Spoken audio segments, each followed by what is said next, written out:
How to check live photos on iPhone. To get started, open the Photos app on your iPhone. At the bottom, tap on Albums to switch to your albums view. Scroll down to the Media Types section for organized categories. Tap on Live Photos to open the collection of all the photos on the device. Tap on any thumbnail to open the photo in full screen. To check it, tap and hold on the photo so the captured moment plays.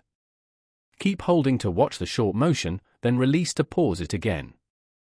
If the image animates smoothly, it confirms the photo is a live photo. Swipe left or right to move through the album to the next item. For each one you want to verify, tap and hold on the photo to play it.